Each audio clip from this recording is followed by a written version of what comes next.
Hi everyone, Brett for Brett's Fish Tanks here, and today's just going to be a quick video on a brand new heater that I've got. It's a Fluval. This is a 300 watt, this is the E series. So it's got a few decent little features on it for a heater. Not the cheapest on the market, but one that's probably worth considering. So let's open it up and have a look. Right then, ladies and gentlemen, so yeah, as I say, this is the Fluval E300. So shall we have a little look? Dun, dun, dun. So,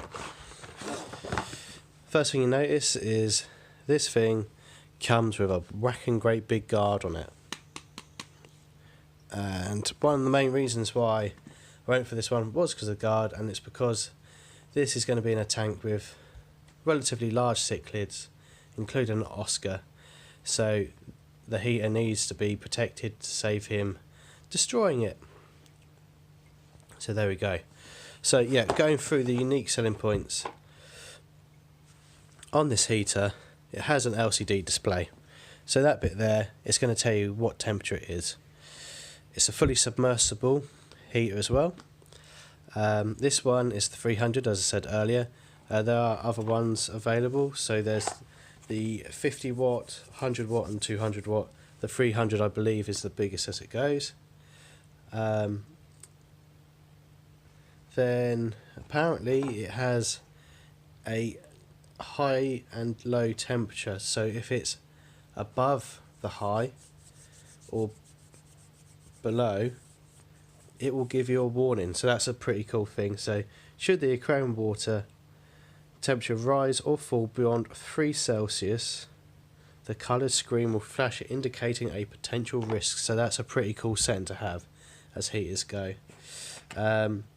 So that's just something quite cool, because you're looking into your tank, you see the colour on there, you know you've got a problem. So that's a really cool feature.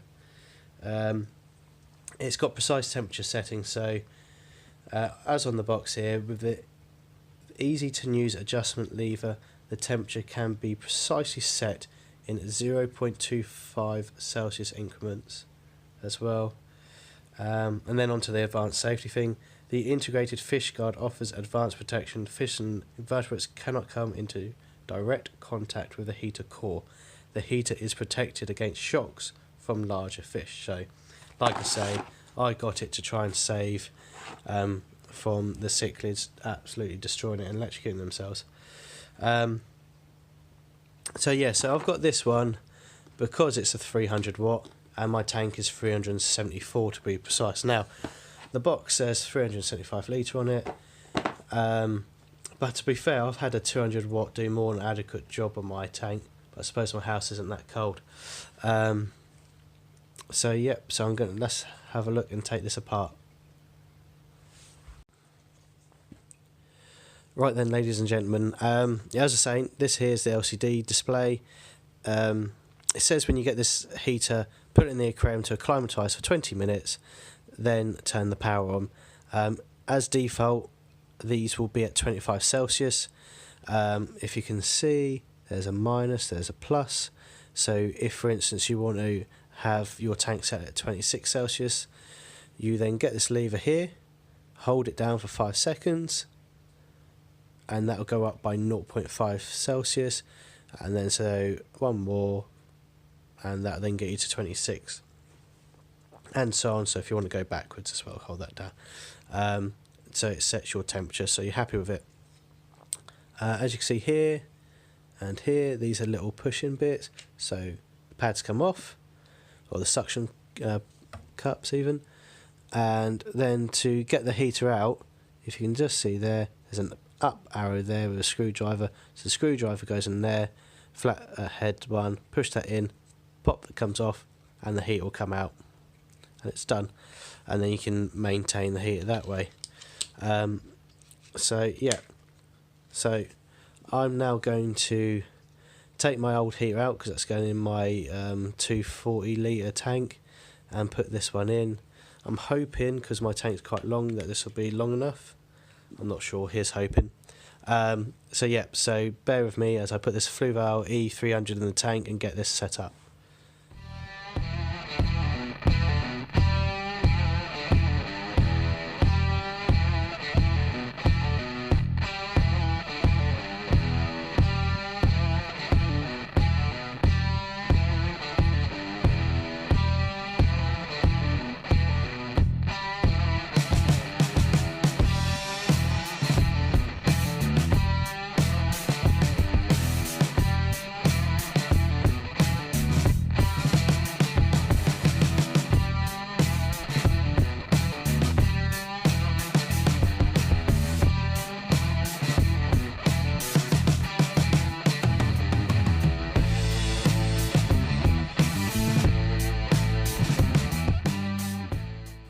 So there we go.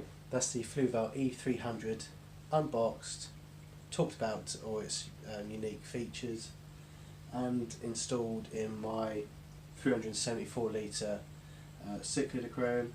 As Jeff, my Oscar's staring me down. He's growing phenomenal at the moment. He's just, they say Oscar's growing an inch a month. I think that's an underestimate, I have to say. Anyway, back to the heater. All installed. It's an aquarium heater. It's not rocket science. You set the temperature. Well, you plug it in, set the temperature, make sure it's not damaged, and away you go. But it seems a pretty solid heater. Should be quite substantial as well, so hopefully it lasts me some time. It's worth noting the suction cups on the back are pretty decent. It's not one of those ones you have to force and stuff like that. It's pressed naturally on it, and it's done straight away. It's not. It's decent quality, as you expect from FLUVAL. So that's all installed. I've got a lot of other videos out there, so make sure to check those out. There'll be a lot more coming in the future as well. So if you're into cichlids like Jeff here, I hope to sell my goldfish as well, and there could be a chance that some cichlid friends might be going there. And I've got a little planted tank as well, which has got like harlequin spores, loads of cories which are spawning as well. I've got little baby cories in there, and a couple of ottos, which is pretty awesome as well. So yeah, so make sure, if you like that kind of thing, to subscribe. If this has been useful, if you think about getting a FLUVAL heater, give it a little like or comment that you've got it as well, and hopefully you get on with yours. Thanks for watching, guys.